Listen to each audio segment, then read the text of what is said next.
Friends, कैसे हैं? स्वागत है आपका हमारे चैनल विज्ञान दृष्टि पर। आज हम लोग पढ़ने जा रहे हैं डिस्कवरी ऑफ इलेक्ट्रॉन, जिसे जे थॉमसन ने 1897 में खोजा था। लेकिन डिस्कवरी ऑफ इलेक्ट्रॉन मतलब इलेक्ट्रॉन की खोज करने से पहले एक चीज पहले ही खोज ली गई थी, जिसका नाम था कैथोड रे, और इसे खोजा था विलियम क्रूक्स ने 1878 में।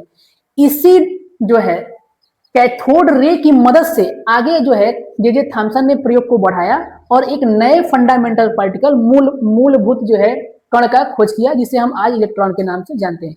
तो सबसे पहले हम लोग देखते हैं कि कैथोड रे क्या था।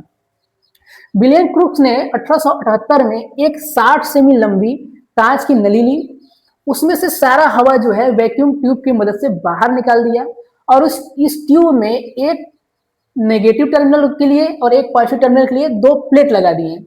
यानी जो निगेटिव टर्मिनल से जुड़ा हुआ था बैटरी के, उसे इन्होंने कैथोड कहा, और जो पॉजिटिव टर्मिनल से जुड़ा हुआ प्लेट था उसे इन्होंने क्या कहा? एनोड कहा।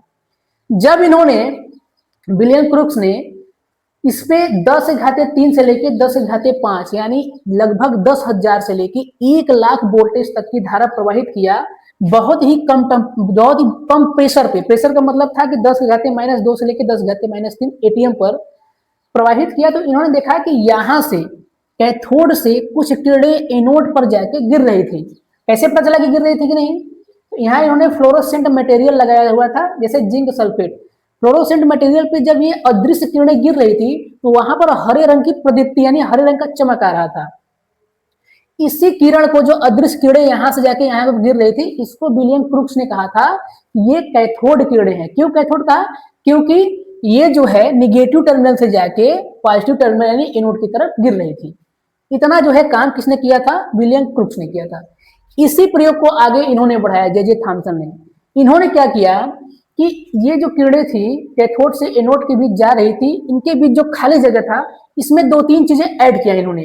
पहला ऐड किया क्या कि जब इसके बीच में एक फ्रिक्शन लेस जो है पहिया रख दिया, कागज की बहुत ही हल्की पहिया रखा, और देखा कि जब ये कीड़े यहां से यहां चल रही थी तो ये कीड़े इस पर टकरा रही थी, तो ये पहिया घूम जा रहा था। अब पहिया घूम जा रहा था, देखिए लाइट जलाने से कोई पंखा नहीं घूम सकता है, तो किसी किरण की वजह से तो पंखा घूमेगा नहीं। पंखा घूमने के लिए क्या होना चाहिए? उसमें कुछ टक्कर होना चाहिए। तो जब ये किरणें टकरा रही थी तो इनके दिमाग में आया कि ये जो किरणें हैं, ये किरण रे न होके ये पार्टिकल है, कण है, क्योंकि ये टकरा रही है तभी जो है ये पहिया घूम रहा है। और दूसरा क्या इन्होंने किया कि इन्होंने इस पे इलेक्ट्रिक फील्ड लगा दिया। इलेक्ट्रिक फील्ड लगाया किस पर? ट्यूब के दोनों तरफ। तो एक तरफ जो है इन्होंने पॉजिटिव फील्ड और एक तरफ निगेटिव, मतलब टर्मिनल जोड़ दिए अलग से। और इन्होंने उस वक्त क्या दिखा कि जब ये किरणें इस फील्ड को क्रॉस कर रही थी, इस इलेक्ट्रिक फील्ड को जब ये किरणें क्रॉस कर रही थी, तो ये जो है पॉजिटिव यानी पॉजिटिव टर्मिनल के लिए जो है घूम जा रही थी, पॉजिटिव टर्मिनल पे घूम जा रही थी बार बार।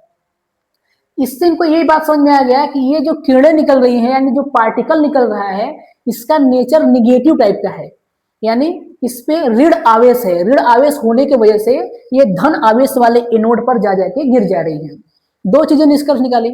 फिर आगे प्रयोग हुआ, मिल्कन का प्रयोग आया। उन्होंने इलेक्ट्रॉन जो है तेल की बूंद से जो है प्रयोग किया था। तो जे थॉमसन ने वहां से E/m का वैल्यू देखा कि अगर गैसें इसमें चेंज किया जाए, अलग अलग गैसें भरी जाएं, तो हर गैस के लिए E/m की वैल्यू सेम आ रही थी। ये मिल्कन के प्रयोग को इन्होंने लेकर देखा था कि बार बार जो है कोई भी गैस भर दिया जाए इसमें, हर के लिए E/m की वैल्यू सेम आ जा रहा था। तो इससे उन्होंने निष्कर्ष क्या निकाला कि ये जो कण है, ये कण हर किसी पदार्थ के लिए एक जैसा बिहेव कर रही हैं और हर किसी पदार्थ के अंदर जरूर मौजूद होंगी। तो इन्होंने कंक्लूजन क्या निकाला कि इलेक्ट्रॉन एक फंडामेंटल पार्टिकल है जो हर किसी पदार्थ के अंदर मौजूद है।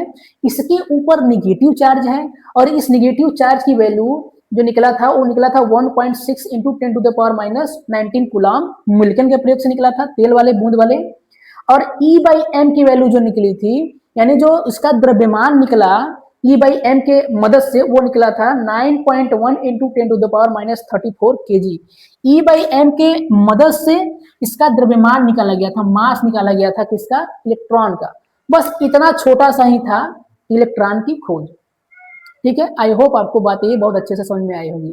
नेक्स्ट टॉपिक हम लोग अगले वीडियो में देखते हैं। Thank you.